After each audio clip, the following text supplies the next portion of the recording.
നമസ്കാരം, എല്ലാവർക്കും refrigeration and air കണ്ടീഷനിങ്ങിൻ്റെ പുതിയ ക്ലാസ്സിലേക്ക് സ്വാഗതം. ഇന്ന് നമ്മൾ ഡിസ്കസ് ചെയ്യാൻ പോകുന്നത് നിങ്ങളുടെ മെക്കാനിക്കൽ എഞ്ചിനീയറിംഗ് ഡിപ്ലോമക്കാരുടെ second module refrigeration and air conditioning സബ്ജക്റ്റിലെ സെക്കൻഡ് മൊഡ്യൂളിലെ എക്സാം ഓറിയൻറ്റഡ് ആയിട്ട് നിങ്ങൾക്ക് അത്യാവശ്യമുള്ള കുറച്ച് ഇമ്പോർട്ടൻ്റ് ആയിട്ടുള്ള കുറച്ച് സെഷൻസാണ്. പരീക്ഷയ്ക്ക് സ്ഥിരമായിട്ട് ക്വസ്റ്റ്യൻ പേപ്പറിൽ ചോദിച്ചു വരുന്ന സെഷൻസാണ് ഇന്ന് ഡിസ്കസ് ചെയ്യുന്നത്. ഓക്കെ, അപ്പോൾ ഇന്നെടുക്കുന്ന സബ്ജക്റ്റ് അല്ല topic vapour absorption refrigeration system. Vapour absorption refrigeration system നമ്മൾ പ്രീവിയസ് മൊഡ്യൂൾ, അതായത് ഫസ്റ്റ് മൊഡ്യൂളിൽ അവസാനമായിട്ട് പറഞ്ഞു നിർത്തിയിട്ടുണ്ടായിരുന്നത് വേപ്പർ കംപ്രഷൻ റെഫ്രിജറേഷൻ സിസ്റ്റത്തിനെ കുറിച്ചിട്ടായിരുന്നു. അപ്പോൾ അതിനകത്തുള്ള കമ്പോണൻസ്, അതിൻ്റെ വർക്കിംഗ്, അതൊക്കെയായിരുന്നു നമ്മൾ അതിനകത്ത് ഡിസ്കസ് ചെയ്തിട്ടുണ്ടായിരുന്നത്. അപ്പോൾ വേപ്പർ കംപ്രഷൻ റെഫ്രിജറേഷൻ സിസ്റ്റത്തിൻ്റെ പാർട്സ് കാര്യങ്ങളൊക്കെ നിങ്ങൾ ലാബുകളിൽ കണ്ടതാണ്. എന്നാലും ഈ വേപ്പർ അബ്സോർപ്ഷൻ റെഫ്രിജറേഷൻ സിസ്റ്റം പറയുന്നതിന് മുമ്പായിട്ട് നമുക്ക് അതിനകത്തുള്ള കുറേ കാര്യങ്ങൾ കോമൺ ആയിട്ട് ഈ ഒരു സിസ്റ്റത്തിലേക്കും വരുന്നുണ്ട്. അപ്പോൾ നമുക്ക് ആ ഒരു പഴയ സിസ്റ്റം ഒന്ന് ഓർമ്മിച്ചെടുക്കാൻ വേണ്ടിയിട്ട് അതിനകത്തുള്ള പ്രധാനപ്പെട്ട കമ്പോണൻറ്റുകൾ ഏതൊക്കെയായിരുന്നു, അതിൻ്റെ വർക്കിംഗ് എന്തൊക്കെയായിരുന്നു എന്നുള്ളത് വളരെ പെട്ടെന്ന് ആദ്യം ഒന്ന് പറഞ്ഞു പോവുകയാണ്. എന്നാൽ നമുക്കതിൻ്റെ കണ്ടിന്യൂഷനായിട്ട് വേപ്പർ അബ്സോർപ്ഷനെ കുറിച്ച് പറയുന്ന സമയത്ത് കുറച്ച് കാര്യങ്ങൾ മാത്രമേ വ്യത്യാസപ്പെടാനുണ്ടാവുള്ളൂ, ബാക്കി കാര്യങ്ങളൊക്കെ കോമൺ ആണ്. ഓക്കെ, അപ്പോൾ നമ്മൾ ആദ്യം തന്നെ വേപ്പർ കംപ്രഷൻ റെഫ്രിജറേഷൻ സിസ്റ്റത്തിലേക്ക് പോവാണ്. അപ്പോൾ ഇവിടെ ഒരു ഫിഗർ ഉണ്ട്, ആ ഒരു ഫിഗറിനകത്ത് നിന്ന് വളരെ പെട്ടെന്ന് പറഞ്ഞു പോവാം. വേപ്പർ കംപ്രഷൻ റെഫ്രിജറേഷൻ സൈക്കിളിൻ്റെ ഒരു ഫിഗറാണ് നിങ്ങൾ ചിത്രത്തിൽ കാണുന്നത്. അപ്പോൾ ഇതിൽ പ്രധാനമായിട്ടും 4 പാർട്സാണുള്ളത്. അതിനകത്ത് 1 ഇവാപ്പറേറ്റർ കാണാം, 2 കംപ്രസർ കാണാം, 3 കണ്ടൻസർ കാണാം, 4 എക്സ്പാൻഷൻ ഡിവൈസ് അല്ലെങ്കിൽ എക്സ്പാൻഷൻ വാൽവ് കാണാം. അപ്പോൾ ഈ 4 കമ്പോണൻറ്റിനെയും കണക്ട് ചെയ്തുകൊണ്ട് ഒരു പൈപ്പിംഗ് സിസ്റ്റവും ഉണ്ട് അല്ലേ. 1 എന്നടയാളപ്പെടുത്തിയിട്ടുള്ള പൈപ്പ് അത് എക്സ്പാൻഷൻ വാൽവിൻ്റെയും ഇവാപ്പറേറ്ററിൻ്റെ ഇടയിലാണ്. 2 എന്നുള്ള പൈപ്പ് അത് ഇവാപ്പറേറ്ററിൻ്റെയും കണ്ടൻസറിൻ്റെയും ഇടയിലാണ്. അടുത്തത് 3 എന്ന് നമ്പർ ഇട്ടിട്ടുള്ള പൈപ്പ് അത് കംപ്രസറിൻ്റെയും കണ്ടൻസറിൻ്റെയും ഇടയിലാണ്. 4 എന്ന് നമ്പർ ഇട്ടിട്ടുള്ള പൈപ്പ് കണ്ടൻസറിൻ്റെയും എക്സ്പാൻഷൻ വാൽവിൻ്റെയും ഇടയിലാണ്. അപ്പോൾ നമുക്ക് 1 to 2 എന്നുള്ള പ്രോസസ്സ് അല്ലേ. ഒരു പ്രോസസ്സ് എന്ന് പറഞ്ഞാൽ എന്താണ്? അതായത് ഒരു പാത്താണ്, അതായത് ഒരു സ്റ്റേറ്റിൽ നിന്ന് വേറൊരു സ്റ്റേറ്റിലേക്ക് മാറുന്ന ആ ഒരു പാത്തിനെയാണ് നമ്മൾ എന്ത് പറയുന്നത്? ഒരു പ്രോസസ്സ് എന്ന് പറയുന്നത്. ഓക്കെ, അപ്പോൾ നമുക്ക് ഇതിനകത്ത് 1 to 2 ഒരു പ്രോസസ്സാണ്, 2 to 3 ഒരു പ്രോസസ്സാണ്, 3 to 4 പ്രോസസ്സാണ്, 4 to 1 വീണ്ടും ഒരു പ്രോസസ്സാണ്. ഇത് വെച്ചിട്ടുള്ള തെർമോഡൈനാമിക് സൈക്കിൾസൊക്കെ നമ്മൾ ഡിസ്കസ് ചെയ്തതാണ്, അതിനകത്തേക്കൊന്നും പോകുന്നില്ല. എസെൻഷ്യലായിട്ട് പറയേണ്ട ഈ കമ്പോണൻസിനെ കണക്ട് ചെയ്തുകൊണ്ട് എങ്ങനെയാണ് ഈ vapour compression refrigeration system work ചെയ്തിട്ടുണ്ടായിരുന്നത് എന്നൊന്ന് ഓർക്കാൻ വേണ്ടിയിട്ട് മാത്രം ചെറിയൊരു സമയം ഉപയോഗപ്പെടുന്നതാണ്. അപ്പോൾ ആദ്യമായിട്ട് നമുക്ക് നോക്കാം ഇവാപ്പറേറ്റർ അല്ലേ. ഇവാപ്പറേറ്ററിൽ നിങ്ങൾക്കറിയാം, ഈ ഒരു പൈപ്പിംഗ് സിസ്റ്റത്തിൽ കൂടെ ഫ്ലോ ചെയ്യുന്നുണ്ട് ഒരാൾ. ആ ഫ്ലോ ചെയ്യുന്ന ആളെ നമ്മൾ വിളിക്കുന്ന പേരാണ് റെഫ്രിജറൻറ്റ്. അതൊരു ക്യാരിയിങ് മെമ്പറാണ് അല്ലേ. റെഫ്രിജറേഷൻ സിസ്റ്റത്തിൽ എന്താണ്, ഒരു ലോ ടെമ്പറേച്ചർ മീഡിയത്തിൽ നിന്ന് ഹീറ്റിനെ അബ്സോർബ് ചെയ്തിട്ട് ഹൈ ടെമ്പറേച്ചർ മീഡിയത്തിലേക്ക് റിജക്റ്റ് ചെയ്യുന്നതാണ് ഒരു റെഫ്രിജറേറ്ററിൻ്റെ ഫങ്ഷൻ എന്ന് പറയുന്നത്. അങ്ങനെയാണെങ്കിൽ ഈ അബ്സോർബ് ചെയ്തിട്ട് അപ്പുറത്ത് കൊണ്ടുപോയിട്ട് റിജക്റ്റ് ചെയ്യുന്നതിൻ്റെ ഇടയിൽ കാരിയറായിട്ട് വർക്ക് ചെയ്യുന്ന ആളെ നമ്മൾ വിളിക്കുന്ന പേരാണ് റെഫ്രിജറൻറ്റ്. മിക്കവാറും നമ്മൾ റെഫ്രിജറേഷൻ സിസ്റ്റത്തിൽ അമോണിയ ആണ് റെഫ്രിജറൻ്റായിട്ട് നമ്മൾ യൂസ് ചെയ്യാറുള്ളത്, നിങ്ങൾക്ക് അറിയാവുന്നതാണ്. ഓക്കെ, അപ്പോൾ ആ 1 എന്നുള്ള ഭാഗം നോക്കുക. ഒരു റോസ് കളറിലുള്ള പൈപ്പ് നിങ്ങൾക്ക് കാണാം. അവിടെ നമുക്ക് വരുന്നത് ലോ ടെമ്പറേച്ചർ ലോ പ്രഷറിലുള്ള ലിക്വിഡ് റെഫ്രിജറൻ്റ് ആണ്. ഓക്കെ, ലോ ടെമ്പറേച്ചർ ലോ പ്രഷറിലുള്ള ലിക്വിഡ് റെഫ്രിജറൻ്റ് ആണ് നമ്മളെ ഇവാപ്പറേറ്ററിലേക്ക് എൻ്റർ ആകുന്നത്. ഇവാപ്പറേറ്ററിൽ വെച്ചിട്ട് എന്ത് ചെയ്യും? ഇവാപ്പറേറ്ററാണ് നമ്മളെ കൂളിംഗ് സ്പേസ് എന്ന് പറഞ്ഞാൽ, നമ്മളെ ഫ്രിഡ്ജിൻ്റെ ഉൾഭാഗം അല്ലെങ്കിൽ AC-യുടെ സംബന്ധിച്ച് നോക്കുമ്പോൾ നമ്മളെ റൂമിൻ്റെ ഉൾഭാഗം എന്നൊക്കെ പറയുന്നത് എന്താണ്? ഇവാപ്പറേറ്ററാണ്. ആ ഇവാപ്പറേറ്ററിൻ്റെ ഉള്ളിലാണ് നമ്മൾ തണുക്കാനുള്ള സാധനങ്ങൾ എന്താണോ അത് വെക്കുന്നത്. അപ്പോൾ ആ സാധനം തണുക്കുക എന്ന് പറഞ്ഞാൽ അതിൻ്റെ അർത്ഥം എന്താണ്? അതിനകത്തുനിന്ന് ഹീറ്റ് പുറത്തേക്ക് പോകുക എന്നാണ്. അപ്പോൾ ഹീറ്റ് പുറത്തേക്ക് പോകുക എന്ന് പറഞ്ഞാൽ എങ്ങോട്ടേക്ക് പോകണം? അതിനെ വലിച്ചെടുക്കും ആര്? നമ്മളെ ലോ ടെമ്പറേച്ചർ ലോ പ്രഷറിലുള്ള ലിക്വിഡ് റെഫ്രിജറൻറ്റ് ഇവാപ്പറേറ്ററിനകത്ത് കോയിൽ പോലെയുള്ള ആണ് അതിൻ്റെ സ്ട്രക്ചർ ഉണ്ടാവുക. ആ കോയിലിനകത്തു കൂടെ പാസ് ചെയ്യുന്ന low temperature low pressure refrigerant ആ ഇവാപ്പറേറ്ററിനകത്തുള്ള കൂളിംഗ് ലോഡ് എന്താണോ അതിനകത്തുള്ള ഹീറ്റിനെ അബ്സോർബ് ചെയ്യുന്നു. അബ്സോർബ് ചെയ്തിട്ട് അത് എന്ത് ചെയ്യുന്നു, ഇവാപ്പറേറ്റ് ചെയ്തിട്ട് ആ അമോണിയാണ് റെഫ്രിജറൻ്റ് എങ്കിൽ അമോണിയയുടെ വേപ്പറായിട്ട് മാറുന്നു.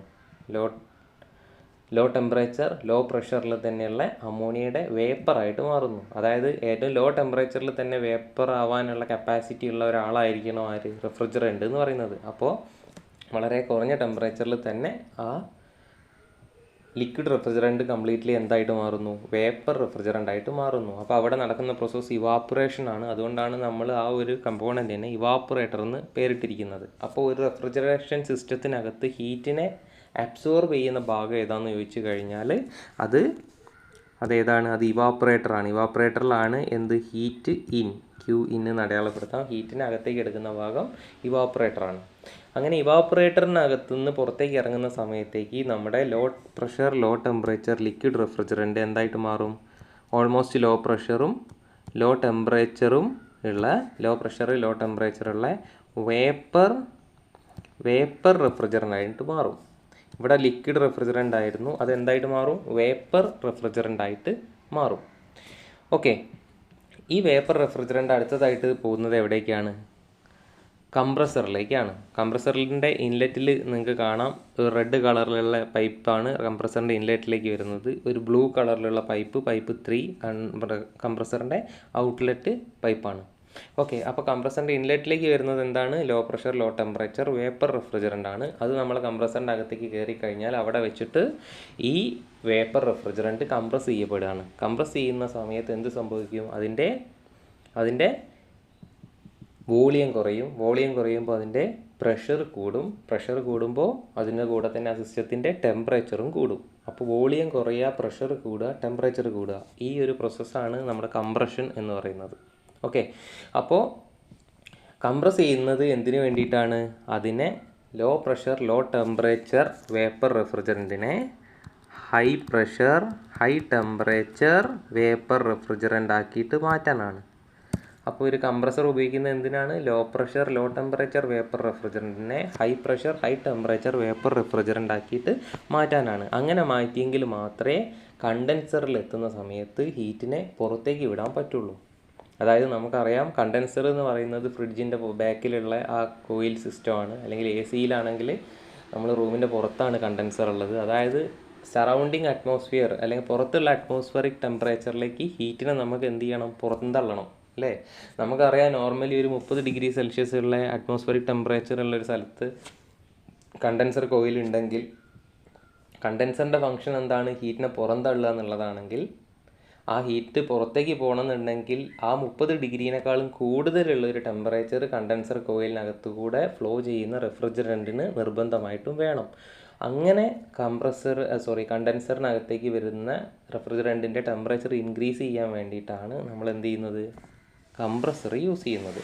കംപ്രസർ അതിൻ്റെ പ്രഷറും ടെമ്പറേച്ചറും വർദ്ധിപ്പിച്ചിട്ട് high pressure high temperature vapour refrigerant ആക്കിയിട്ട് കണ്ടൻസറിലേക്ക് എത്തിക്കുന്നു. അപ്പോൾ കണ്ടൻസറിൽ എന്ത് സംഭവിക്കും, ആ 30 ഡിഗ്രിയാണ് അറ്റ്മോസ്ഫിയറിക് ടെമ്പറേച്ചർ എങ്കിൽ അതിലും കൂടുതലുള്ളൊരു ടെമ്പറേച്ചർ ആയിരിക്കും ഏതിനകത്ത് ഉണ്ടാവുക, കണ്ടൻസർ കോയിലിനകത്തേക്ക് എത്തിയ നമ്മുടെ വേപ്പർ റെഫ്രിജറൻറ്റിന് ഉണ്ടാവുക. അപ്പോൾ സ്വാഭാവികമായിട്ടും തെർമോഡൈനാമിക്സ് നിയമപ്രകാരം ഹീറ്റ് എങ്ങോട്ടേക്ക് ഫ്ലോ ചെയ്യും, ടെമ്പറേച്ചർ കൂടുതലുള്ള മീഡിയത്തിൽ നിന്ന് ടെമ്പറേച്ചർ കുറവുള്ള മീഡിയത്തിലേക്ക് ഫ്ലോ ചെയ്യും. അതായത് കണ്ടൻസറിനകത്തുനിന്ന് ഹീറ്റ് എങ്ങോട്ടേക്ക് ഫ്ലോ ചെയ്യും, കണ്ടൻസറിൻ്റെ പുറത്തേക്ക് ഫ്ലോ ചെയ്യും. അപ്പോൾ ഒരു റെഫ്രിജറേറ്റിംഗ് സിസ്റ്റത്തിൽ ഹീറ്റിനെ പുറത്ത് വിടുന്ന ഭാഗം ഏതാണെന്ന് ചോദിച്ചാൽ അത് കണ്ടൻസറാണ്.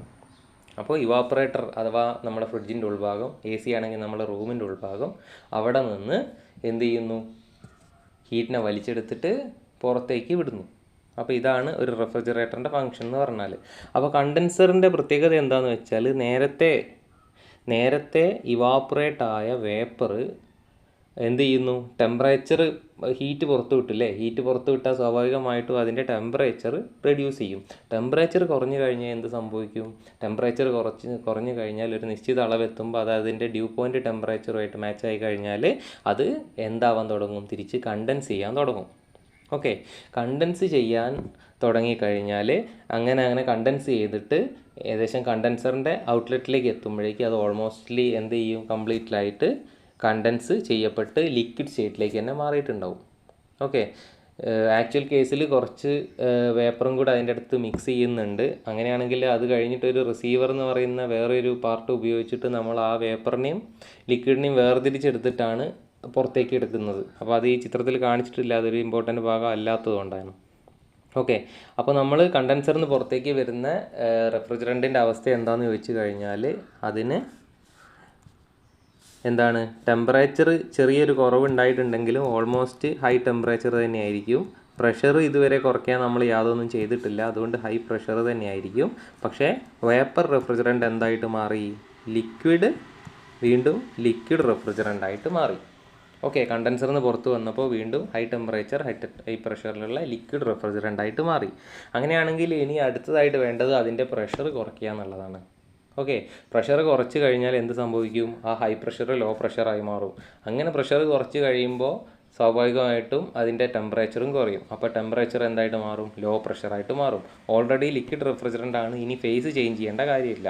അതുകൊണ്ട് തന്നെ പ്രഷറും ടെമ്പറേച്ചറും കുറച്ചാൽ മതി. അപ്പോൾ അതിന് വേണ്ടിയിട്ട് പ്രഷറിനെ റെഡ്യൂസ് ചെയ്യാൻ വേണ്ടിയിട്ട് നമ്മൾ അടുത്തതായിട്ട് ഉപയോഗിക്കുന്ന ഒരു പാർട്ടാണ് നമ്മുടെ എക്സ്പാൻഷൻ ഡിവൈസ് എന്ന് പറയുന്നത്. നിങ്ങൾക്ക് ഇവിടെ കാണാം എക്സ്പാൻഷൻ ഡിവൈസ് എന്ന് പറയുന്നത്. ഈ expansion device example capillary tube, അങ്ങനെ പലതരത്തിലുള്ള എക്സ്പാൻഷൻ ഡിവൈസുകളുണ്ട്. കാപ്പിലറി ട്യൂബ് നിങ്ങൾ നേരിട്ട് കണ്ടിട്ടുണ്ടാവും. അതായത് നാരോ ഡയമീറ്ററുള്ള ലാർജ് ലെങ്ത്തിലുള്ള ട്യൂബ് ആണ് എന്ത്, കാപ്പിലറി ട്യൂബ്. അതിനകത്തൂടെ ലോങ് ഡിസ്റ്റൻസിൽ പാസ് ചെയ്യുന്ന സമയത്ത് അതിനെ മോളിക്യൂൾസൊക്കെ എക്സ്പാൻഡ് ചെയ്തിട്ട് അതിൻ്റെ പ്രഷർ പെട്ടെന്ന് തന്നെ റെഡ്യൂസ് ചെയ്യുന്നു. അതിൻ്റെ ഫലമായിട്ട് ടെമ്പറേച്ചർ റെഡ്യൂസ് ചെയ്യുന്നു.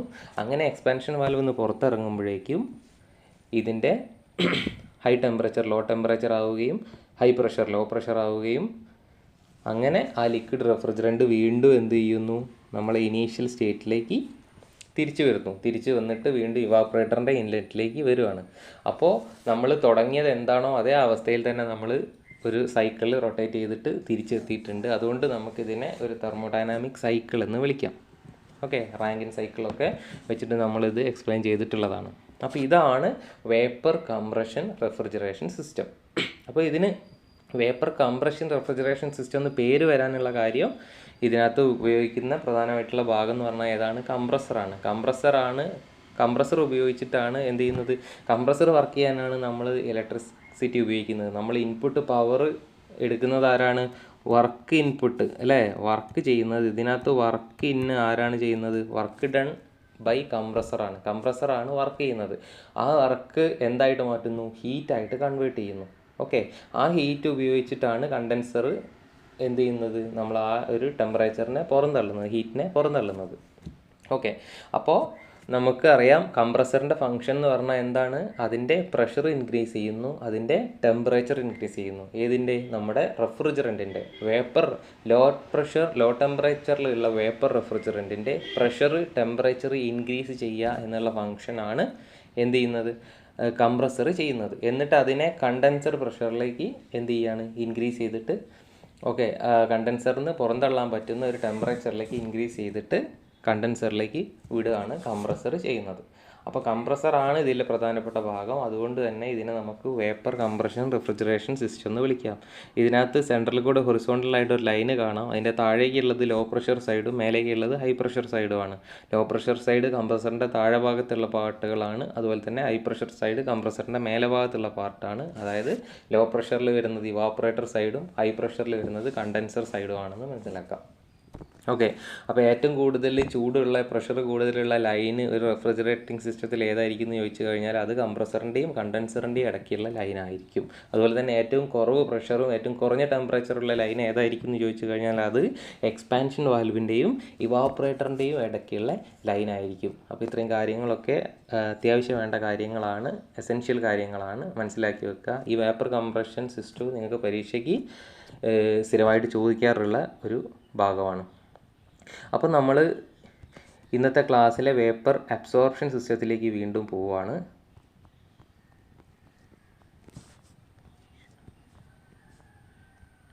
Okay, vapour absorption refrigeration system. അപ്പോൾ നമ്മൾക്ക് നേരത്തെ പേരിൽ തന്നെ വേപ്പർ കംപ്രഷൻ എന്ന് പറയാൻ കാരണം അവിടെ കംപ്രസർ യൂസ് ചെയ്തിട്ടുണ്ടായിരുന്നു.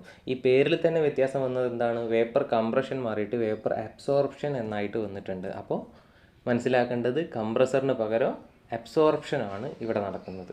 അപ്പോൾ കംപ്രസറിന് പകരം അല്ലെങ്കിൽ കംപ്രഷന് പകരം അബ്സോർപ്ഷൻ സിസ്റ്റം. ബാക്കിയുള്ള സിസ്റ്റത്തിനൊന്നും ഒരു മാറ്റമില്ല. കംപ്രസറിനെ മാത്രം റീപ്ലേസ് ചെയ്തിട്ട് ഒരു അബ്സോർപ്ഷൻ സിസ്റ്റം പുതുതായിട്ട് വെക്കുകയാണ്. അപ്പോൾ ആ അബ്സോർപ്ഷൻ സിസ്റ്റത്തിൽ എന്തൊക്കെ ഭാഗങ്ങൾ വരുന്നു, അത് എങ്ങനെയൊക്കെ പ്രവർത്തിക്കുന്നു എന്നുള്ള കാര്യങ്ങളാണ് ഇതിനകത്ത് പ്രത്യേകമായിട്ട് നമ്മൾ മനസ്സിലാക്കാനുള്ളത്. അപ്പോൾ ഒരു വേപ്പർ അബ്സോർപ്ഷൻ സിസ്റ്റത്തിൽ പ്രധാനമായിട്ട് ഉപയോഗിക്കുന്ന ഒരു അബ്സോർപ്ഷൻ സിസ്റ്റം ആണെന്ന് നമുക്കറിയാം. അതായത് അതിനകത്ത് ഒരു അബ്സോർബൻ്റ് ആണ് യൂസ് ചെയ്യുന്നത്. അതായത് നമ്മൾ റെഫ്രിജറൻറ്റിനെ ഏറ്റവും കൂടുതൽ എന്ത് ചെയ്യുന്ന അബ്സോർബ് ചെയ്യാൻ പറ്റുന്ന ഒരു മീഡിയം, എന്തെങ്കിലും ഒരു സാധനം ഉപയോഗിച്ചിട്ട് നമ്മൾ ആ റെഫ്രിജറൻറ്റിനെ നമ്മൾ എന്ത് ചെയ്യാണ്, അബ്സോർബ് ചെയ്യാണ്. ഓക്കെ, അപ്പോൾ അതിനോട് ഗ്രേറ്റ് അഫിനിറ്റി വേണം എന്നാണ് പറയുന്നത്. ഒരു ഏറ്റവും കൂടുതൽ എമൗണ്ടിനെ പെട്ടെന്ന് തന്നെ എന്ത് ചെയ്യാൻ പറ്റണം, അബ്സോർബ് ചെയ്യാൻ പറ്റണം. അപ്പോൾ അങ്ങനെയുള്ളൊരു സാധനമാണ് അബ്സോർബൻ്റ് ആയിട്ട് ഉപയോഗിക്കുന്നത്. മിക്കവാറും അമോണിയ ആണ് റെഫ്രിജറൻ്റ് എങ്കിൽ അബ്സോർബൻ്റ് ആയിട്ട് നമ്മൾ യൂസ് ചെയ്യുന്നത് വാട്ടറാണ്. വാട്ടർ എന്ന് പറഞ്ഞ ഒരു വലിയ അബ്സോർബൻ്റ് ആണ്. അതൊരു ലാർജ് ക്വാണ്ടിറ്റി ഓഫ് അമോണിയ വേപ്പറിനെ മൊത്തത്തിൽ ലയിപ്പിക്കാൻ ഒരു ചെറിയ എമൗണ്ട് ഓഫ് വാട്ടറിന് പറ്റും. അതുകൊണ്ട് തന്നെ വാട്ടർ ഒരു നല്ല അബ്സോർബൻ്റ് ആണ്. ഓക്കെ, അപ്പോൾ വാട്ടർ എന്നുള്ള അബ്സോർബൻ്റ് ഉപയോഗിച്ചിട്ട് അപ്പോൾ ഇതിനകത്ത് ഈ ഒരു സിസ്റ്റത്തിനകത്ത് 2 ഫ്ലൂയിഡ്സ് നമ്മൾ യൂസ് ചെയ്യുന്നുണ്ട്. ഒരു ഫ്ലൂയിഡ് എന്ന് പറഞ്ഞാൽ റെഫ്രിജറൻ്റ് അമോണിയാണ്. രണ്ടാമത്തെ ഫ്ലൂയിഡ് എന്ന് പറഞ്ഞാൽ വാട്ടർ അതല്ലെങ്കിൽ അബ്സോർബൻ്റ് ആണ്. ഓക്കെ, അപ്പോൾ അതാണ് ഇതിനകത്ത് പ്രധാനപ്പെട്ട വ്യത്യാസം എന്ന് പറയുന്നത്.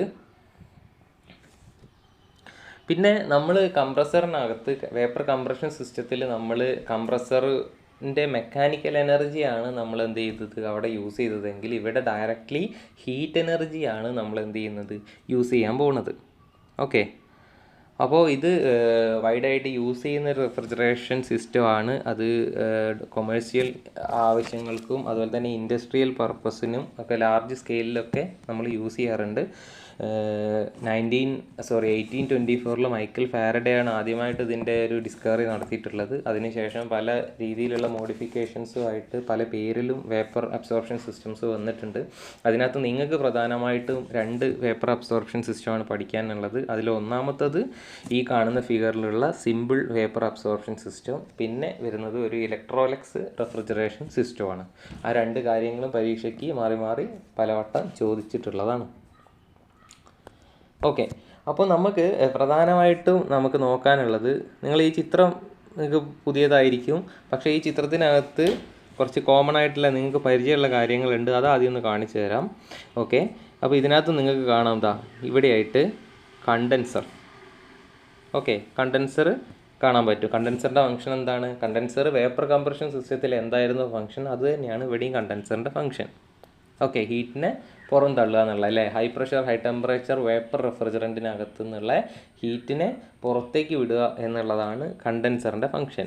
അത് കഴിഞ്ഞിട്ട് റിസീവർ, ഞാൻ നേരത്തെ പറഞ്ഞിട്ടുണ്ടായിരുന്നു, റിസീവർ എന്ന് പറഞ്ഞാൽ കണ്ടൻസറിൽ നിന്ന് പുറത്ത് വരുന്ന ലിക്വിഡ് റെഫ്രിജറൻറ്റിനകത്ത് വേപ്പർ കുടുങ്ങിപ്പോയിട്ടുണ്ടെങ്കിൽ അതിനെ റിമൂവ് ചെയ്യാൻ വേണ്ടിയിട്ടാണ് ആ റിസീവർ യൂസ് ചെയ്യുന്നത്. അത് കഴിഞ്ഞിട്ട് എക്സ്പാൻഷൻ വാൽവ്, അതും നിങ്ങൾക്കറിയാം. എക്സ്പാൻഷൻ വാൽവ് എന്തിനു വേണ്ടിയിട്ടാണ്? കണ്ടൻസറിൽ നിന്ന് പുറത്ത് വരുന്ന high temperature high pressure liquid റെഫ്രിജറൻറ്റിനെ low temperature low pressure liquid refrigerant ആക്കി മാറ്റാൻ വേണ്ടിയിട്ടാണ് നമ്മൾ എക്സ്പാൻഷൻ വാൽവ് യൂസ് ചെയ്യുന്നത്. അത് കഴിഞ്ഞിട്ട് ഇവാപ്പറേറ്റർ, ഇതിൻ്റെ ഫംഗ്ഷനും നിങ്ങൾക്കറിയാം. എന്താണ്? ഹീറ്റിനെ അബ്സോർബ് ചെയ്യുന്ന, ഹീറ്റിനെ വലിച്ചെടുക്കുന്ന ഭാഗമാണ് ഇവാപ്പറേറ്റർ എന്ന് പറഞ്ഞാൽ. അവിടെയാണ് നമ്മൾ കൂളിംഗ് ലോഡ് കാര്യങ്ങൾ എന്താണെന്ന് വെച്ചാൽ വെക്കുന്നത്. അപ്പോൾ ഹീറ്റിനെ വലിച്ചെടുക്കും. ഹീറ്റിനെ വലിച്ചെടുത്തിട്ട് നമ്മൾ ലോ പ്രഷർ ലോ ടെമ്പറേച്ചറിലുള്ള ലിക്വിഡ് റെഫ്രിജറൻറ്റിനെ എന്താക്കി മാറ്റും? അതിൻ്റെ വേപ്പർ റെഫ്രിജറൻ്റ് ആക്കി മാറ്റുക എന്നുള്ള ഫംഗ്ഷനാണ് ഇവാപ്പറേറ്റർ ചെയ്യുന്നത്. അപ്പോൾ നമ്മൾ വേപ്പർ കംപ്രഷൻ റെഫ്രിജറേഷൻ സിസ്റ്റത്തിൽ കണ്ടിട്ടുള്ള 3 ഭാഗങ്ങൾ ഈ വേപ്പർ അബ്സോർപ്ഷൻ സിസ്റ്റത്തിൽ നിങ്ങൾ കണ്ടു. അതിൻ്റെ ഫങ്ഷൻസും എക്സാക്ട്ലി സെയിം തന്നെയാണ്, ഒരു മാറ്റമില്ല. അപ്പോൾ ഇനി എന്താണ് മാറുന്നത് എന്ന് ചോദിച്ചു കഴിഞ്ഞാൽ നമ്മുടെ 4ാമത്തെ കമ്പോണൻറ്റ്, നമ്മൾ വേപ്പർ കംപ്രഷൻ സിസ്റ്റത്തിൽ ഉണ്ടായിരുന്ന 4ാമത്തെ കമ്പോണൻ്റ് ആയിരുന്ന കംപ്രസറിന് പകരം ഇത്രയും ഒരു സെറ്റപ്പ് എക്സ്ട്രാ വന്നിട്ടുണ്ട്. ഇതാണ് വേപ്പർ അബ്സോർപ്ഷൻ സിസ്റ്റം, അതായത് സിമ്പിൾ വേപ്പർ അബ്സോർപ്ഷൻ സിസ്റ്റത്തിൻ്റെ മാറ്റം എന്ന് പറഞ്ഞാൽ. ഓക്കെ, അപ്പോൾ ഈ മാറ്റം എന്താണെന്നുള്ളത് കൃത്യമായിട്ട് മനസ്സിലാക്കി കഴിഞ്ഞാൽ ബാക്കി വേപ്പർ കംപ്രഷൻ സിസ്റ്റം തന്നെയാണ് എന്നുള്ളത് മനസ്സിലാക്കുക. ഒരു കാര്യം പഠിച്ചാൽ മറ്റേതിനകത്തേക്ക് പിന്നെ അഡീഷണലായിട്ട് ചേർക്കേണ്ട കാര്യങ്ങളെക്കുറിച്ച് മാത്രം ശ്രദ്ധിച്ചാൽ മതി. ഓക്കെ, അപ്പോൾ നിങ്ങൾക്ക് ഇവിടെ നോക്കിയാൽ കാണാം, ഇവിടെ പ്രധാനമായിട്ടും ഒരു 4 കമ്പോണൻറ്റുകളുണ്ട് അല്ലേ? 4 കമ്പോണൻറ്റുകളുണ്ട്. അതിൽ ഒന്നാമത്തെ കമ്പോണൻ്റ് എന്ന് പറഞ്ഞാൽ ഇതാണ്, ഒരു അബ്സോർബർ. ആദ്യം കാണുന്ന ഒരു കമ്പോണൻ്റാണ് ഒരു അബ്സോർബർ. രണ്ടാമതായിട്ട് ഇവിടെ കാണാം ഒരു പമ്പ്. മൂന്നാമതായിട്ട് ഇവിടെ ഒരു ജനറേറ്റർ ഉണ്ട്. നാലാമതായിട്ട് ഒരു പ്രഷർ റിഡ്യൂസിങ് വാൽവ് ഉണ്ട്. അപ്പോൾ ഈ 4 കമ്പോണൻറ്റുകളും കൂടെ എന്തിനെ റീപ്ലേസ് ചെയ്യുന്നു? ഒരു കംപ്രസറിനെ റീപ്ലേസ് ചെയ്യുന്നു. കംപ്രസറിൻ്റെ ഫംഗ്ഷൻ എന്തായിരുന്നു? നേരത്തെ ഞാൻ വീണ്ടും എടുത്ത് പറഞ്ഞത്, കംപ്രസറിൻ്റെ function low temperature low pressure vapour റെഫ്രിജറൻറ്റിൻ്റെ പ്രഷർ ഇൻക്രീസ് ചെയ്യുക, ടെമ്പറേച്ചർ ഇൻക്രീസ് ചെയ്യുക, അതിനെ high pressure high temperature vapour ആക്കിയിട്ട് കംപ്രസറിൽ നിന്ന് കണ്ടൻസറിലേക്ക് സപ്ലൈ ചെയ്യുക. ഇത്രയും കാര്യങ്ങളാണ് ഒരു കംപ്രസർ ചെയ്തുകൊണ്ടിരുന്നത് എങ്കിൽ ആ കംപ്രസറിനെ നമ്മൾ റീപ്ലേസ് ചെയ്യാണ്. അപ്പോൾ എന്തിനാണ് ഈ കംപ്രസറിനെ റീപ്ലേസ് ചെയ്യേണ്ടി വരുന്നത് എന്ന് ചോദിച്ചു കഴിഞ്ഞാൽ, കംപ്രസർ എന്ന് പറഞ്ഞാൽ അതിനെ വർക്ക് ചെയ്യണമെങ്കിൽ ഇലക്ട്രിക്കൽ എനർജി വേണം. ഒരു മോട്ടർ വർക്ക് ചെയ്യിപ്പിച്ചിട്ടാണ് നമ്മളതിനെ കംപ്രസറിലേക്കുള്ള പവർ കൊടുക്കുന്നത്.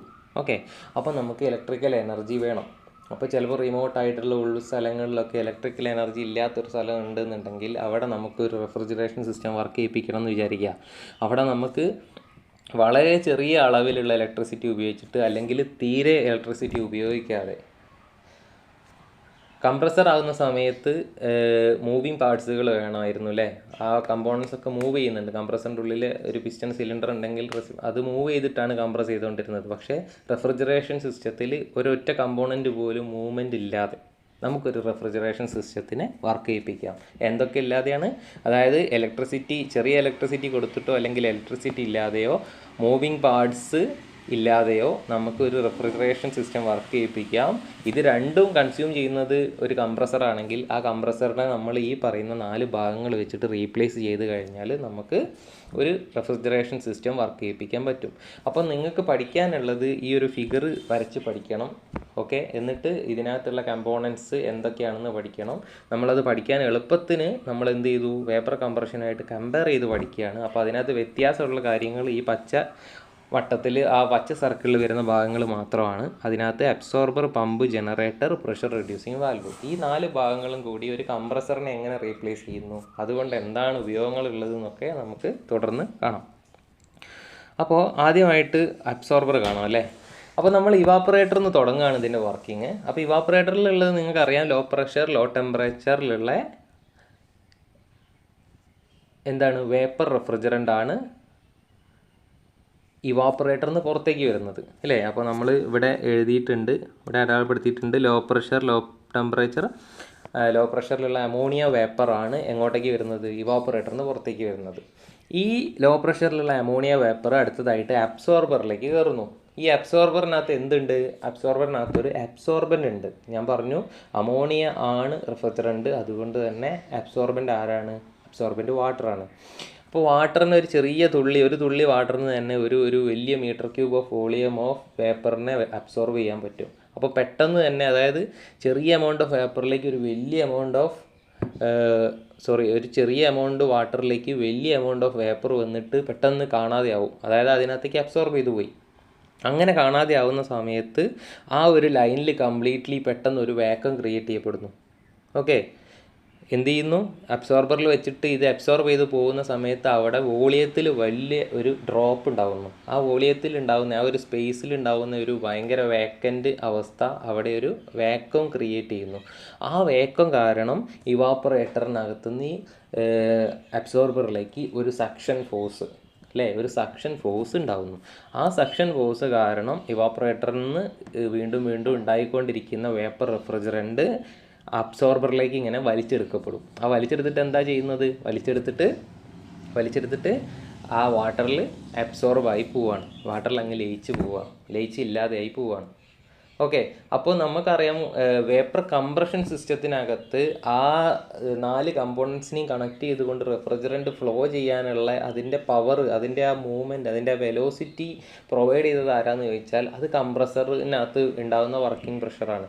കംപ്രസറിൻ്റെ അതിനകത്തുള്ള മൂവിങ് പാർട്സിൻ്റെ ആ പുഷിങ് കൊണ്ടാണ് നമ്മൾ എന്ത് ചെയ്യുന്നത്, ഒരു ടൈപ്പ് പമ്പിങ് ആണ് നടക്കുന്നത് അല്ലേ. ആ പമ്പിങ് കൊണ്ടായിരുന്നു ഈ റെഫ്രിജറൻറ്റിൻ്റെ സർക്കുലേഷൻ ആ സിസ്റ്റത്തിൽ കൂടെ നടന്നിട്ടുണ്ടായിരുന്നത്. പക്ഷേ ഇവിടെ ഒരു മൂവിങ് പാർട്ട് ഇല്ല എന്ന് പറഞ്ഞു. മൂവിങ് പാർട്ട് ഇല്ലാത്തതുകൊണ്ട് തന്നെ എങ്ങനെ ഈ ഫ്ലൂയിഡ്സിൻ്റെ ഫ്ലോ നടക്കും? ആ ഫ്ലോ നടക്കാനുള്ള കാരണം അബ്സോർബറിനകത്ത് ലാർജ് എമൗണ്ട് ഓഫ് അമോണിയ ഒരു small amount of water absorb ചെയ്തെടുക്കുമ്പോൾ അവിടെ ഉണ്ടാവുന്ന വോളിയത്തിലുള്ള ഡ്രോപ്പ്, അവിടെ ഉണ്ടാവുന്ന അമോണിയ വേപ്പറിൻ്റെ വോളിയത്തിലുള്ള ഡ്രോപ്പ് അവിടെ ഒരു വാക്വം ക്രിയേറ്റ് ചെയ്യപ്പെടുകയും അവിടുന്ന് കൂടുതൽ അമോണിയ വേപ്പറിനെ ഇവാപ്പറേറ്ററിൽ നിന്ന് അബ്സോർബറിലേക്ക് വലിച്ചെടുക്കാൻ കാരണമാവുകയും ചെയ്യുന്നു. അങ്ങനെ ഇപ്പോൾ നമ്മളെന്താ അവസ്ഥ എന്ന് വെച്ച് കഴിഞ്ഞാൽ നമ്മുടെ വാട്ടർ അല്ലേ, വാട്ടർ അതിനകത്ത് നിന്ന് വന്ന അല്ലെ ഇവാപ്പറേറ്ററിൽ നിന്ന് വന്ന ഒരു ലാർജ് എമൗണ്ട് ഓഫ് അമോണിയയെ അബ്സോർബ് ചെയ്തിട്ട് എന്തായി മാറി, ഒരു സ്ട്രോങ് സൊല്യൂഷനായിട്ട് മാറി. ആ സ്ട്രോങ് സൊല്യൂഷനെ നമ്മൾ പറയുന്ന പേരാണ് അക്വ അമോണിയ. അതായത് വാട്ടർ പ്ലസ് അമോണിയ സൊല്യൂഷനെ നമ്മൾ വിളിക്കുന്ന പേരാണ് aqua ammonia. Okay, aqua ammonia എന്നാണ് വാട്ടർ പ്ലസ് അമോണിയ എന്ന് പറയുന്ന സൊല്യൂഷനെ നമ്മൾ പറയുന്നത്. അബ്സോർബറിൽ ഇത് ഇപ്പോൾ അബ്സോർബ് ആയിട്ടുള്ളൂ, അതുകൊണ്ട് തന്നെ strong solution of aqua ammonia ആണ് അബ്സോർബറിൽ ഉണ്ടാവുക. അപ്പോൾ നമുക്ക് അടുത്തതായിട്ട് വേണ്ടത് ഇതിൻ്റെ എന്താണ്, അതിനെ പ്രഷറൈസ് ചെയ്യുക എന്നുള്ളതാണ്. അപ്പോൾ കംപ്രസർ ചെയ്തുകൊണ്ടിരുന്ന ഒരു ഫങ്ഷൻ, അതായത് സക്ഷൻ സ്ട്രോക്കിൻ്റെ സമയത്ത് ഇവാപ്പറേറ്ററിനകത്തുനിന്ന് റെഫ്രിജറൻറ്റിനെ ഇങ്ങോട്ടേക്ക് വലിച്ചെടുത്തു, കംപ്രസറിലേക്ക് വലിച്ചെടുത്തു എന്നുള്ളതായിരുന്നു. അപ്പോൾ ആ ഒരു വർക്കിംഗ് എങ്ങനെ ചെയ്തു, ഈ അബ്സോർബിങ് കപ്പാസിറ്റി കൊണ്ടുണ്ടായ വാക്വം വഴി ആ വലിച്ചെടുക്കൽ നമ്മൾ തീർത്തു. അടുത്തതായിട്ട് നമുക്ക് വേണ്ടത് എന്താണ്, കംപ്രസർ അതിൻ്റെ പ്രഷറും ടെമ്പറേച്ചറും ഇൻക്രീസ് ചെയ്തതായിരുന്നു അടുത്ത കംപ്രസറിൻ്റെ ഫംഗ്ഷൻ എന്ന് പറഞ്ഞാൽ. അപ്പോൾ അതിൽ നമ്മൾ പ്രഷർ ഇൻക്രീസ് ചെയ്യാൻ വേണ്ടിയിട്ട് നമ്മളൊരു ലിക്വിഡ് പമ്പ് യൂസ് ചെയ്യാണ്. അപ്പോൾ അടുത്തതായിട്ട് ഈ അബ്സോർബറിൽ നിന്ന് പുറത്തേക്ക് വരുന്ന strong solution of aqua ammonia അടുത്തതായിട്ടൊരു ലിക്വിഡ് പമ്പിലേക്ക് കയറുകയാണ്. ആ പമ്പിനെ വർക്ക് ചെയ്യിപ്പിക്കാനാണ് നമുക്ക് ചെറിയ തോതിലെങ്കിലും ഒരു ഇലക്ട്രിസിറ്റി വേണമെങ്കിൽ അത് ആവശ്യമായിട്ട് വരുന്നത്. ഓക്കെ, പക്ഷേ എയറിനെ കംപ്രസ് ചെയ്യുന്ന കംപ്രസറിനേക്കാളും വളരെ ചെറിയ പവർ മാത്രമേ യൂസ് ചെയ്യുന്നുള്ളൂ ലിക്വിഡിനെ കംപ്രസ് ചെയ്യാനുള്ള ലിക്വിഡ് പമ്പുകൾക്ക് ആവശ്യമുള്ളത്. കാരണം എയർ കംപ്രസിബിളും ലിക്വിഡ്സ് ഇൻകംപ്രസിബിളും ആയതാണ് അതിന് കാരണം. ഓക്കെ, അപ്പോൾ ഈ പമ്പിൽ വെച്ചിട്ട് നമ്മുടെ ഈ strong solution of aqua ammonia ഈ പമ്പിൽ വെച്ചിട്ട് എന്ത് ചെയ്യുന്നു, അത് പ്രഷറൈസ് ചെയ്യപ്പെടുന്നു. അങ്ങനെ പമ്പിൽ വെച്ചിട്ട് പ്രഷറൈസ് ചെയ്തിട്ട് എന്ത് ചെയ്യുന്നു, സ്ട്രോങ് സൊല്യൂഷനിലുള്ള അക്വ അമോണിയ, ഹൈ പ്രഷറിലുള്ള സ്ട്രോങ് സൊല്യൂഷൻ അക്വ അമോണിയ അടുത്തതായിട്ട് ചെല്ലുന്നത് എങ്ങോട്ടേക്കാണ്, അടുത്തതായിട്ട് ചെല്ലുന്നത് ജനറേറ്ററിലേക്കാണ്. ജനറേറ്റർ എന്ന് പറഞ്ഞാൽ ഈ strong solution of high pressure aqua അമോണിയയെ ഹീറ്റ് ചെയ്യാനുള്ളൊരു ഭാഗമാണ് ജനറേറ്റർ.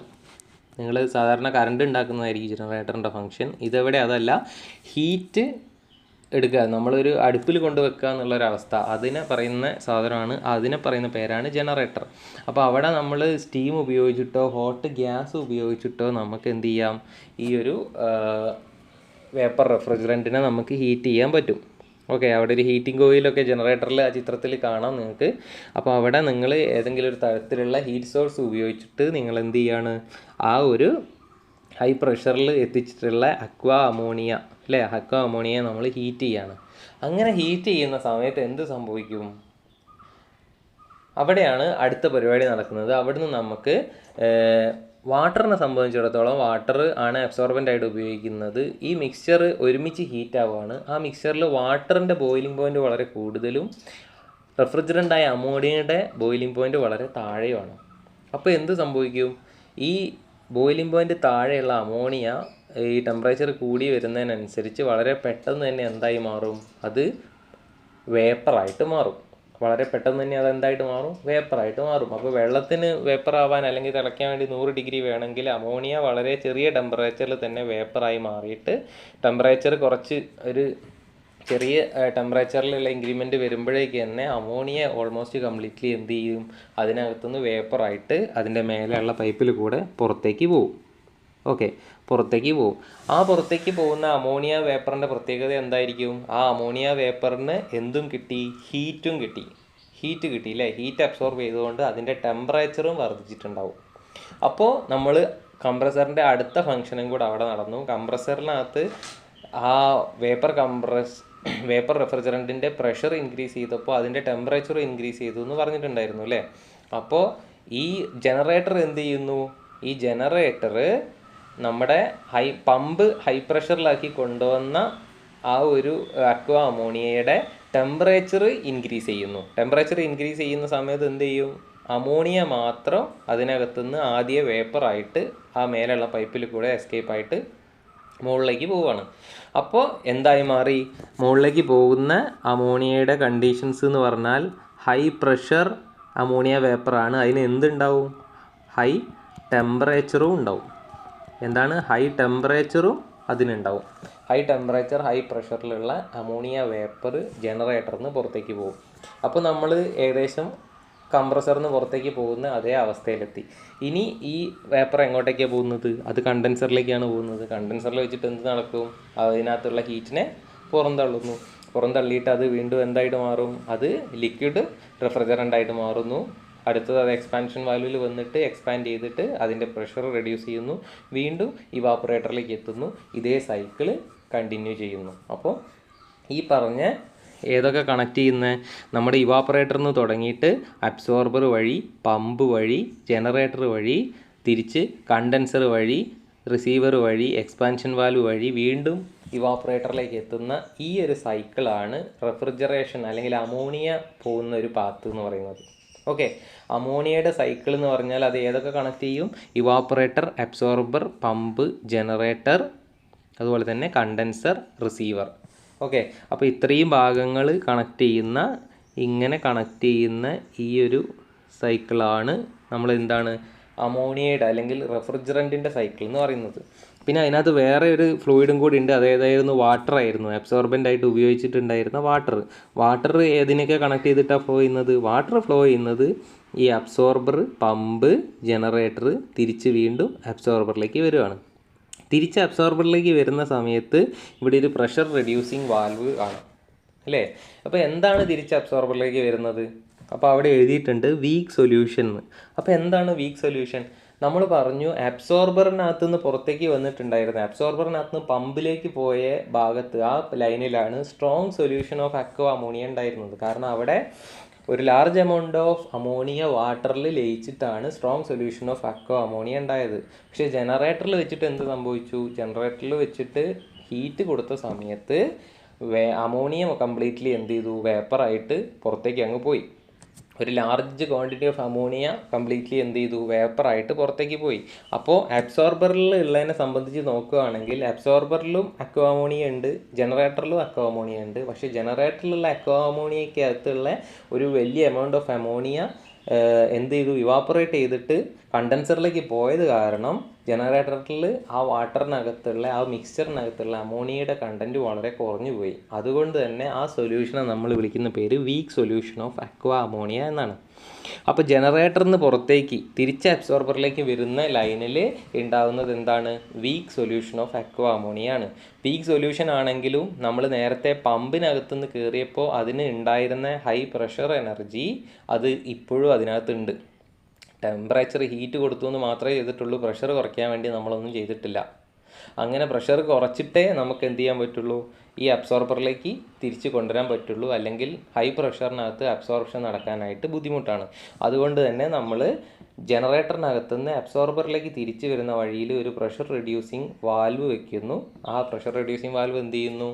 ആ വീക്ക് സൊല്യൂഷൻ ഓഫ് അക്വ അമോണിയയുടെ പ്രഷർ റെഡ്യൂസ് ചെയ്തിട്ട് ലോ പ്രഷറിലുള്ള weak solution of aqua ammonia ആയിട്ട് തിരിച്ചു അബ്സോർബറിലേക്ക് തന്നെ എത്തുന്നു.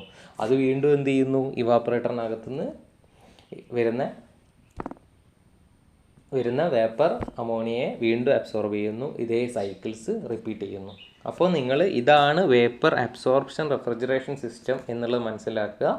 നമ്മളിതിൽ കംപ്രസറിനെ റീപ്ലേസ് ചെയ്യാൻ വേണ്ടിയിട്ട് ഒരു 4 പാർട്സ്, അതായത് absorber, pump, generator, pressure reducing valve, ഇത്രയും സാധനങ്ങൾ ഉപയോഗിച്ചു. ആ 4 എണ്ണത്തിൻ്റെ വർക്കിംഗ് കംപ്രസറിനെ എങ്ങനെ റീപ്ലേസ് ചെയ്യും എന്നുള്ളത് മനസ്സിലാക്കുക എന്നുള്ളതാണ് ഇതിനകത്ത് പ്രധാനപ്പെട്ട കാര്യം.